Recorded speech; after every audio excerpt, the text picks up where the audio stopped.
Olá, queridos, que a doce paz do Senhor Jesus seja sobre sua vida. O nosso vídeo de hoje é baseado no livreto O Coração do Homem. No vídeo passado, eu mostrei para vocês umas duas figuras dele e eu disse para vocês que hoje nós falaríamos sobre a ação do Espírito Santo, do momento em que Jesus entra no coração de uma pessoa ou do que o Espírito Santo convence essa pessoa do pecado, até o momento em que essa pessoa morre e passa a viver na eternidade com Cristo. Então, tá aqui a capinha, né? A minha é meio esverdeada, essa figura eu peguei na internet, mas é o mesmo desenho. E eu fiquei pensando, né, no que eu poderia falar para vocês sobre essa ação do Espírito Santo durante toda essa jornada. E aí eu resolvi trazer um resumo do conteúdo do livreto Coração do Homem, que foi escrito há mais ou menos 250 anos na França.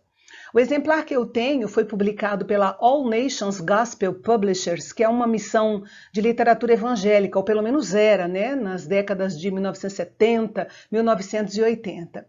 E eu encontrei as imagens coloridas na internet, então eu vou deixar para vocês no Telegram, né, para quem tiver interesse em usar, né, ou então você pode pesquisar direto na internet, não tem problema nenhum, eu vou deixar o link também para vocês. Para quem não sabe ou não lembra, esse livreto, O Coração do Homem, foi editado em mais de 200 línguas e dialetos falados em todo o mundo. E eu acho que ele ilustra muito bem todo o nosso trajeto aqui na Terra, na companhia maravilhosa do nosso amigo, o Espírito Santo, né? Algumas das imagens que eu vou mostrar aqui para você, com certeza vai refletir a imagem do seu coração, mostrando em que nível está o seu relacionamento com o Espírito Santo e o quanto você tem dado liberdade para que ele atue na sua vida. Então, fica atento, tá bom? Então, vamos lá. Nós sabemos que o governo da vida do homem está nas mãos de Deus ou nas mãos de Satanás. Ou ele é escravo do pecado, ou ele é servo de Deus. Então nós vamos começar observando aqui, primeiro, essa ilustração do coração de uma pessoa que é governada por Satanás. Observe que na imagem há vários animais representando os vários pecados que tomam conta do coração dessa pessoa. Jesus disse em Marcos, capítulo 7, versículos 21 a 23, que do interior do coração dos homens vêm os pensamentos maus, as imoralidades sexuais, os roubos, os homicídios, os adultérios, as cobiças, as maldades, o engano, a devassidão, a inveja, a calúnia, a arrogância, a insensatez. Todos esses males vêm de dentro, né, do coração do homem e tornam o homem impuro. Então nós temos alguns animais aí representando, você pode ver vários, né? Poderia ter muito mais animais, é que no desenho com certeza não caberia, mas nós vemos aí, por exemplo, a figura do pavão representando orgulho, o porco representando a bebedeira, a glutonaria, a serpente simbolizando o ciúme, a inveja e a rã representando a avareza. Inclusive a imagem, né, da rã foi colocada aí como símbolo da avareza por causa de uma espécie de rãs que existem no Congo, ou pelo menos existiam na época, que comem formigas em grande quantidade até se arrebentarem e morrerem. Enfim, poderiam ser outros animais ou muito mais animais, mas o fato é que eles estão aqui para representar quantos pecados uma pessoa tão naturalmente toma conta, né, da vida de uma pessoa, tão naturalmente ela abriga no seu coração esses pecados que ela nem percebe que está escravizada por eles. Acima da cabeça da figura de Satanás, você pode ver uma estrela que simboliza a consciência que está em todo homem. Deus deu para todos os homens. Veja que ela está apagada, mostrando que está cauterizada pela vida de pecado que esse homem, no caso aí do desenho, vive. Acima da consciência está um olho, representando aqui que Deus vê o que se passa no coração de todos os homens. Deus conhece todos os pensamentos e as intenções do coração, como diz em Hebreus capítulo 4 e versículo 13. Nada em toda a criação está oculto aos olhos de Deus. Tudo está descoberto e exposto diante dos olhos daquele a quem devemos ou havemos de prestar contas. O anjo que você vê do lado de fora do coração representa a palavra de Deus e a pomba representa o nosso amigo Espírito Santo, esperando o momento certo para que esse coração seja iluminado e transformado pelo poder de Deus.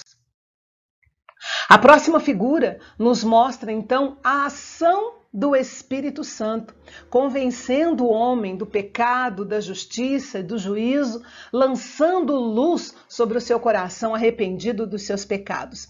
Veja que a consciência, representada pela estrela, começa a clarear. E um dos instrumentos usados pelo Espírito Santo para esse processo todo é a espada do Espírito, que é a palavra de Deus, que você vê aqui na mão do anjo. Veja que quando o Espírito Santo entra no coração, todo pecado, representado pelos vários animais, começam rapidamente a sair. Nós sabemos que a pessoa por si só não consegue expulsar o pecado do seu coração. É preciso uma ação sobrenatural do Espírito Santo para que o processo da salvação aconteça na vida do homem. Na figura seguinte, nós podemos ver um coração totalmente arrependido, que tem plena consciência dos pecados horríveis que cometeu e que foi por sua causa que Jesus morreu na cruz. Isso lhe traz uma profunda tristeza, mas aí o Espírito Santo o conscientiza do que está escrito em 1 João, capítulo 1, versículo 7. Se, porém, andarmos na luz, como ele está na luz, temos comunhão uns com os outros e o sangue de Jesus Cristo, seu Filho, nos purifica de todo pecado. A luz do Espírito Santo agora enche o seu coração, que antes estava totalmente tomado pelo pecado, e através do sangue de Jesus o torna mais alvo do que a neve. E além disso, o Espírito testifica com o seu Espírito que ele está perdoado e que pela graça de Deus ele se tornou um filho. Não é mais um escravo do pecado, mas é agora um filho de Deus. A imagem nos mostra também Satanás e os animais fora do coração. É claro que Satanás vai tentar arrumar um jeito de voltar. Por isso a palavra de Deus nos adverte: sejam sóbrios e vigiem. O diabo, inimigo de vocês, anda ao redor como um leão, rugindo e procurando a quem possa devorar. Está lá em 1 Pedro, capítulo 5, versículo 8.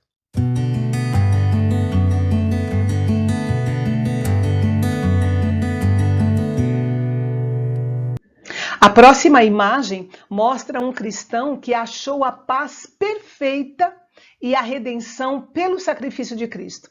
Ele pode dizer como Paulo: quanto a mim, que eu jamais me glorie, a não ser na cruz de nosso Senhor Jesus Cristo, por meio da qual o mundo foi crucificado para mim e eu para o mundo. Ele sabe que a partir de agora ele está crucificado para o mundo, morto para o mundo, e que deve andar no Espírito, de acordo com as regras do Espírito Santo, e não seguir os seus desejos carnais. Todas as figuras que você vê aqui são símbolos da crucificação de Jesus, que o Espírito faz lembrar a cada dia, para que a sua fé seja fortalecida. A imagem seguinte mostra um coração limpo e purificado do pecado, que se tornou o templo onde moram o Pai, o Filho e o Espírito Santo, como o próprio Jesus afirmou em João 14, 23. Se alguém me ama, guardará a minha palavra, e o meu Pai o amará, e nós viremos a ele e faremos nele morada. Nós podemos ver também que o coração que era totalmente dominado pelo pecado, agora produz o fruto do Espírito. E como agora ele é cheio do Espírito Santo, ele tem poder para vencer o mundo, o diabo, a carne, e ele já não vive por aquilo que ele vê, por aquilo que ele ouve ou por aquilo que ele sente, mas ele vive pela fé, porque a fé Em Jesus é a vitória que vence o mundo. Aleluia!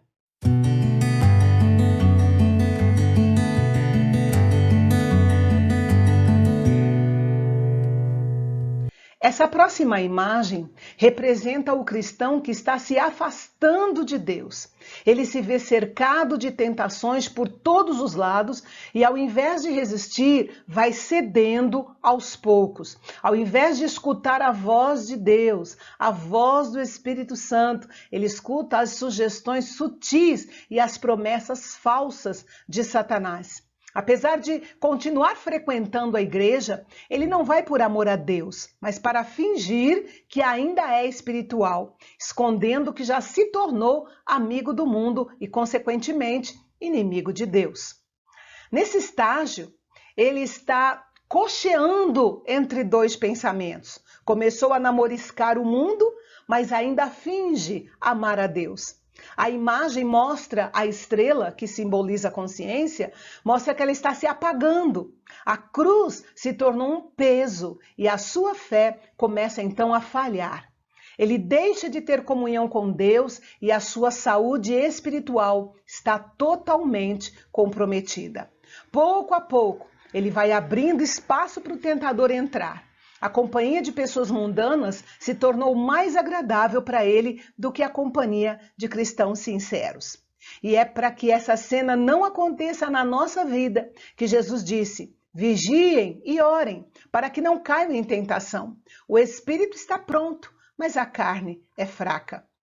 E Paulo também nos advertiu dizendo que assim aquele que julga estar em pé, cuide-se para que não caia.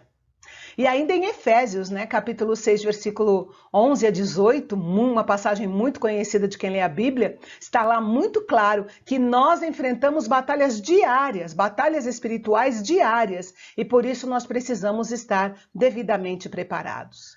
A próxima figura é muito triste, porque mostra o estado do coração do homem que se distanciou de Deus.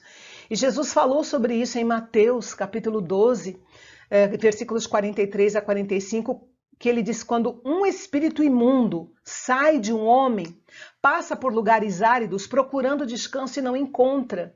E aí ele diz: voltarei para a casa de onde saí. Chegando, encontra a casa desocupada, varrida e em ordem. Então ele vai e traz consigo outros 7 espíritos piores do que ele, e entrando, passam a viver ali. E o estado final daquele homem torna-se pior do que o primeiro. Satanás, com toda a sua capacidade de enganar, voltou a viver e governar esse coração. Do lado de fora, nós vemos o Espírito Santo, que é santo, que não pode compactuar com o pecado, e o anjo, que simboliza a palavra de Deus, a quem ele não dá mais atenção, que estão, então, do lado de fora.